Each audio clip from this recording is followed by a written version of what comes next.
In the years following the decolonization of the Middle East, there seemed for a brief time to be a new power on the rise. Under the doctrine of Pan-Arabism and under the leadership of Egyptian President Nasser, the divisions of the Arab nations seemed like they would be overcome. The entire Arab world would be united into a single megastate capable of competing with the other world superpowers as an equal. Though this dream would never come to fruition in the way that the Pan-Arabists had imagined, it got a lot further than most people probably realize. This is the story of the United Arab Republic. I'm going to be talking a lot about Pan-Arabism in this video, which is very much an idea that's fallen into obscurity, so I think I should start by establishing what it actually is. With the end of the Second World War and the subsequent weakening of the colonial powers, the Middle Eastern nations seemed to be able to seek out their own political destinies for the first time in modern history. Different movements arose across the region as the various dynasties and newly formed governments of the newly independent nations tried to establish themselves. And in this period of optimism, a new idea arose. The idea that the divisions of the Arab world were not the result of any great desire among the Arabic people themselves, but were instead the result of foreign empires carving up the region to serve their own interests. In order to bring about a new golden age of Arabic culture and power, the different nations of the Middle East should unite into a single country and pool their strength to cast out the foreign influences that had ruled over them for so long. This was the foundational idea of Pan-Arabism, and it briefly held sway over a vast segment of the Arab population. Despite Pan-Arabism advocating a new Arab nationalism, the problem with it was that it was essentially a reactionary movement and existed in opposition to Western colonialism and American capitalism. This made it very easy to find supporters among all the nations of the region, but very difficult to make a definitive statement about what the new Arab state would actually look like. All believed that they had the potential to resist the West if they united, but what the actual details of that goal were nobody could say. If you were to gather all the Pan-Arabists into a room and ask them what they stood against, they could tell you. If you then asked them what they stood for, things suddenly got a lot trickier. It didn't help that the force behind it was often the will of a single dictator rather than actual political organizations, and the idea that these dictators had in mind was most often, Arabs will be united in the sense that I'll be in charge of Arabs. Even grassroots campaigns were focused mostly around a leader instead of an idea. Pan-Arabist parties did manage to obtain power in Syria and Iraq, but few moves were made until a man named Nasser took power in Egypt. So that's the stage set. Gamal Abdel Nasser was the leader of Egypt from the 1950s all the way to the 1970s, and became the figurehead of the entire Arab world for his leadership against the West. His rise to power came about in a coup, staged against the unpopular Egyptian monarchy in 1952, though he didn't technically become the Egyptian president until 1956. After this, he set about trying to achieve his dream of uniting the Arab world into a single country that would cover all of North Africa and the Middle East, with himself at its head. In 1956, Nasser rose to the presidency of Egypt and moved to nationalize the Suez Canal. This was the most important piece of infrastructure in Africa, but it was owned by the British at the time. After the nationalization, the British, French and Israelis mounted an invasion of Egypt, which was actually militarily very successful, but for various political reasons had to be called off, leaving Egypt in command of the canal in a stunning victory. It was based on this that Nasser became known all across the region as a hero for Arabs, and his Pan-Arabist ideals suddenly seemed viable. In a way, Nasser's growing popularity prompted both a massive Pan-Arabist surge across the Middle East, while also scaring off most of the conservative regions. Even those who supported Pan-Arabism as an idea didn't necessarily support it with Nasser in charge. The Saudis in particular were reluctant to engage with Nasser's Egypt, and even turned to the United States for assistance. In 1957, the Americans and Saudis concluded an agreement to protect one another against communist nations in a clear reference to Egypt. All the while, Nasser's Egyptian radio and propaganda was spread across the Middle East, preaching revolution. The most conservative of the Arab states began to isolate Egypt in order to protect their own interests. However, there was one country willing to engage: Syria. In a national conference held in 1956, Syria's political parties issued a unanimous call for expanding the bilateral agreement with Egypt by concluding an agreement covering economic, political and cultural affairs, so that this may serve as a nucleus for all embracing Arab unity. As well as popular support, there was a growing communist movement in Syria supported by the Soviet Union that had the Syrian government concerned. It was felt that joining with Egypt would not only further Arab unity but set back communism. In Syria, a referendum was held in February 1958, with 1,312,859 people voting to join with Egypt, with Nasser as president, and 139 people voting against. Now, I'm not going to go and accuse a referendum from half a century ago of being rigged, because I genuinely have no evidence of that. But I have been to house parties with more people than the no vote apparently received, and that makes me skeptical. In any case, it passed overwhelmingly. On the 1st of February 1958, Egypt and Syria merged into the United Arab Republic. Syria, however, was from the very beginning the junior partner of the relationship. Syria had been racked by internal instability, particularly around the growing Syrian communist movement, and this, rather than pan-Arabism, had been the driving motivation behind the Syrian Assembly's call for unity.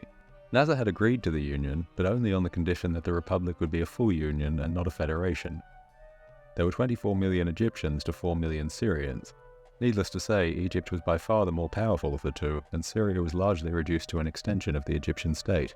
In March, a new government was formed with 4 vice presidents, 2 Egyptian and 2 Syrian, and with one of the Egyptian vice presidents becoming commander of the UAR's army. A council of ministers was appointed for each region, and a unified cabinet was formed in October. In 1960, a new National Assembly was established, with all the delegates appointed by Nasser himself, and with the majority being Egyptians like him. The one-party system in Egypt was also extended, and Nasser's party became the only one allowed to even exist in Syria. Already cracks were starting to show in the union.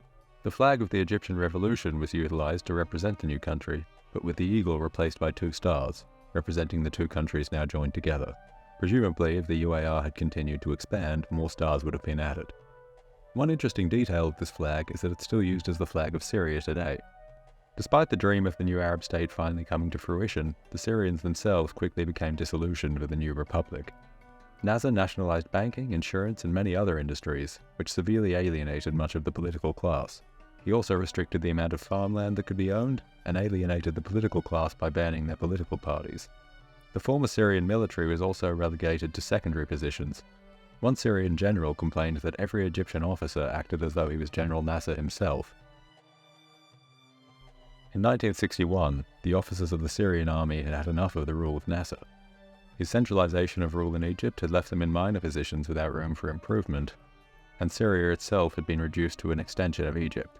Finally, the political positions of Nasser in the end weren't even all that dissimilar to the communist groups that the Syrian government had hoped to overcome. On the 28th of September 1961, these disgruntled officers launched a coup, which quickly found support among the Syrian government and military and took control of the country. Nasser declined to fight a civil war and instead reluctantly recognized Syria as a separate country once again. With that, the UAR was practically speaking dead, and Nasser's prestige among the other Arab states quickly diminished. He didn't give up yet, though. Egypt would continue to steadfastly refer to itself as the United Arab Republic for another decade, only giving up in 1971 when it became clear that no other country was ever going to join them again. The country also never finished finalizing its unification. Syria and Egypt had maintained their separate currencies for the duration of the Arab Republic, which made separation easier. So why did it fail? Well, despite the basis of the state lying in pan-Arabism, it was pragmatism that had led to the birth of it. The Syrian government, fearing the growth of communism among its people, made an agreement to unify with Egypt as an equal partner as a way of suppressing the movement. When it became clear that the Egyptians had a different view of what direction the country should move in, the reasons for joining the republic no longer seemed compelling. Nasserism as a political ideology also didn't align very well with other interpretations of pan-Arab thought. Indeed, Nasser himself would later adopt a policy of Arab socialism. These political leanings weren't appealing to the Syrian leaders who had unified with Egypt in an attempt to escape socialist influence. In 1961, and without consulting Syrian officials, Nasser had embarked on the next stage of his revolutionary doctrine, when he nationalized all import and exports, all cotton, all banks, insurance, and hundreds of other industries. This was the final straw for most of the already alienated Syrians. Nasser would later blame the Syrians for the failure of the republic, believing that it was the Syrians' reluctance to engage with his revolutionary reforms that had destroyed the republic, and that in the future Egypt should only engage with Arab states that were equally revolutionary. The collapse of the United Arab Republic was not so much the result of inherent disagreements with the concept, but rather the implementation at the hands of Nasser himself. Nasser was a dictator who would not relinquish power, even for the chance of leading the Arab world into a new era of unity. Had he been willing to embrace the idea of a federation rather than a centralized state built around Egypt and himself, it's actually fairly likely that the republic would have remained, if not to the present day, then at least for a while longer. Indeed, as the forces of pan-Arabism were popular all across the region, and states such as Yemen were already in negotiations to join, it's not impossible that the UAR would have expanded beyond its Egyptian and Syrian borders. With an Arab world built around a single federation and the idea of Arab nationalism, the region may well have become a more stable place, and the world would be dealing with a powerful emerging force. But none of that happened. It fell to the same dictatorships that have plagued the region for generations, and Pan-Arabism has well and truly fallen to the wayside. The United Arab Republic has gone down in history as simply another failed attempt to unify the Arab world. It was broadly speaking the most successful of them, of course, with countries actually unifying, but in the end it fell victim to the same issues that would plague all the efforts to unify the Arab states: an inability to decide who should be in charge and disagreements over the direction the nation should take.